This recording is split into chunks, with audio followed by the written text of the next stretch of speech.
Okay, first is physical health.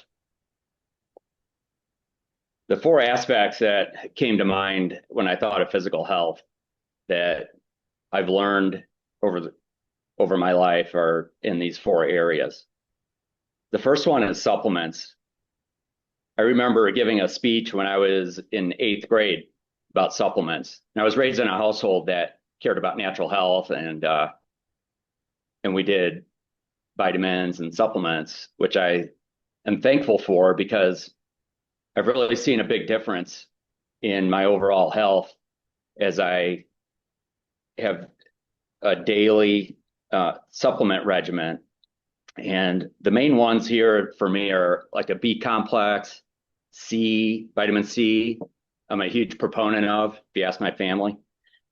Vitamin D, and you take vitamin D with vitamin K, zinc, and minerals, in addition to probiotics and some glandulars that I've taken. That's really helped me feel better throughout the day, throughout the week. The other big lesson that I've learned is about hydration. I love coffee. I drink a lot of coffee. So that's sort of something that I have to compensate for, and drink a lot of water also. So that's something that I've kind of learned the hard way over time.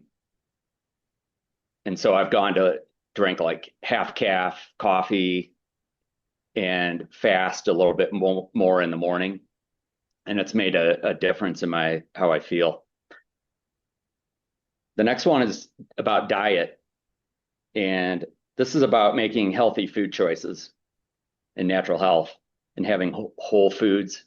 We eat a lot of organic and think that some of the environmental toxins like pesticides are not helpful for our normal body functions. We try to do low additives and low sugar as well to try to reduce inflammation and preserve cellular health. So as far as spicy food, I had to interject about spicy food. I'm not a huge fan, but I'll take note of the health benefits. The last one I had under physical health is about exercise. I'm over 50 and have started to realize that the things that I've always been able to not worry about as far as exercise, like muscle mass and little weight gain, I'm having to be more intentional about. And recently got a gym membership and have been trying to fight the battle that way.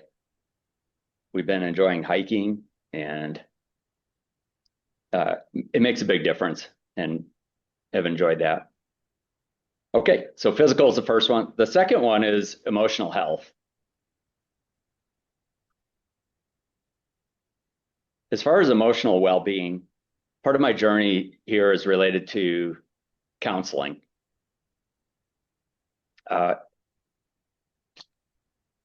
I needed a lot of counseling as it turned out.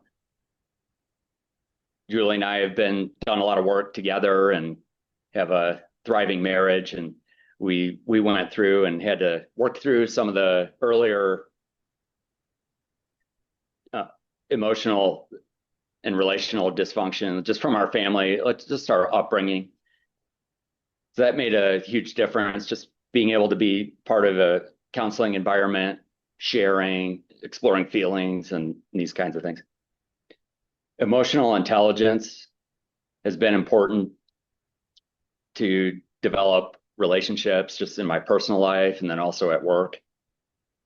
And it's really helped me find more purpose and meaning in the leadership and team building in my workplace. And positive relationships are just the fuel for life and so important.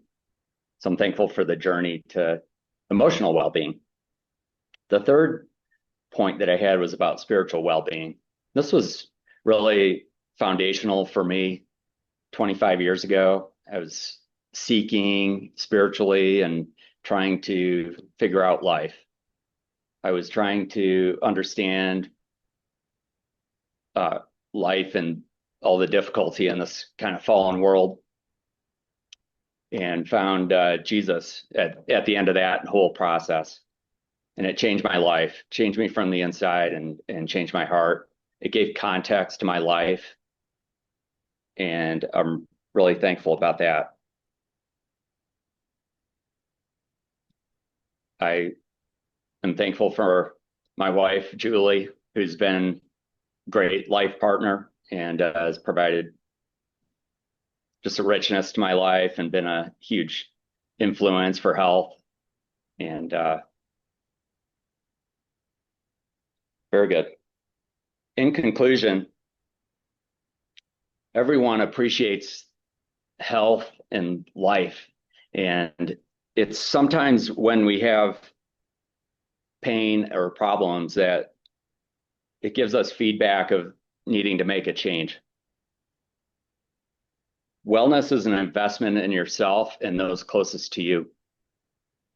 It takes a little bit of discipline and sacrifice to invest in yourself, but it pays off and it's worth it to live life to your full potential.